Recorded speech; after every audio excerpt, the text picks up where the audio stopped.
peperangan salah satu yang dipimpin oleh Khalid bin Walid radhiyallahu anhu, beliau menggunakan taktik ini. Beliau termasuk sahabat yang cerdas dalam medan perang, orang yang sangat kuat.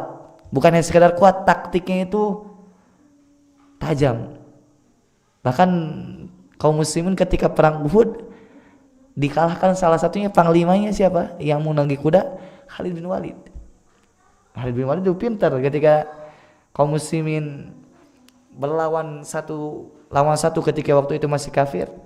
Kemudian di sini ada bukit, Khalid bin Walid itu sudah wanti-wanti nih, kalau misalkan saya serang dari belakang, kemudian musuh di sini, kemudian teman saya ketika kafir tentunya di sini sudah kaum muslimin apa? Terjepit. Nah, Khalid bin Walid ketika kejadian perang Uhud masih kafir, mikirkan hal tersebut. Nah, salah satu yang terapkan oleh beliau ketika perang beliau melawan Romawi, Mu'tah kalau tidak salah, perang Mu'tah. Beliau itu ketika ditunjuk jadi panglima, karena asalnya perang Mu'tah itu ada 3 panglima. Ada Abdullah bin Rawaha, kemudian ada Ja'far bin Abi Thalib, kemudian ada Zaid bin Harithah. Ini Nabi SAW baru kali ini menunjuk peperangan langsung 3 khalifah atau 3 pemimpin ditunjuk sekaligus. Jika ini mati diganti ini, jika ini mati diganti ini. Nah, ketika 3-3-nya mati radhiyallahu anhum, para sahabat yang lain nunjuk Khalid bin Walid. Dan peperangan pada waktu itu mengerikan, yaitu perang Mu'tah. Coba Anda cari berapa jumlahnya, itu sangat besar perang Mu'tah. Yaitu kurang lebih 10 kali lipat kalau tidak salah. 10 kali lipat. 20 ribuan atau 14 ribuan lawan 200 ribu. Subhanallah.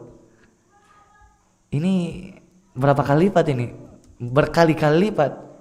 14 ribu sampai 20 ribu lawan 200 ribu. Ini kalau kita sudah ngeper duluan.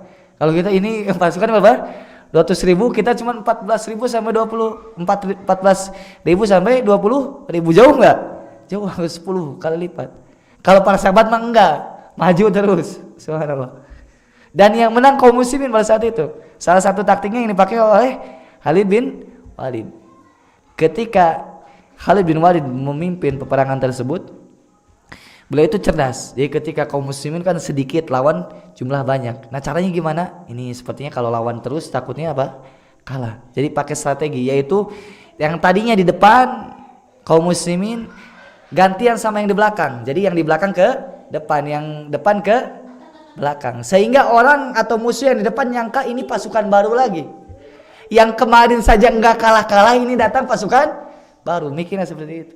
Yang kiri ke kanan, yang kanan ke kiri. Jadi musuh ini kaum muslimin benar-benar kemarin saja yang ada tidak terkalahkan, ini datang pasukan baru, nyangkanya pasukan baru, padahal enggak, cuma ditukar doang. Nah, kemudian salah satu trik beliau juga apa? Beliau suruh orang yang atau pasukan yang menunggangi kuda di belakang sana. Apa kalau bahasa kita dikejet-kejetkan apa? Di kuda itu dipacu supaya keluar debu. Kan apa, disangka pasukan yang baru datang, padahal apa? Strategi perang. Dan itu boleh dalam perang. Apa? Perang itu tipu daya boleh. Jadi ini kaum muslimin orang Romawi tentu apa, mikir panjang, ini ngeri sih, yang kemarin aja nggak habis-habis, kuatnya minta ampun, sekarang datangkan pasukan baru. Dengan cara apa tadi? Kudanya ditunggangi sehingga mengeluarkan debu-debu yang sangat banyak. Ini cerdas, subhanallah. Khalid bin Walid radhiyallahu anhum.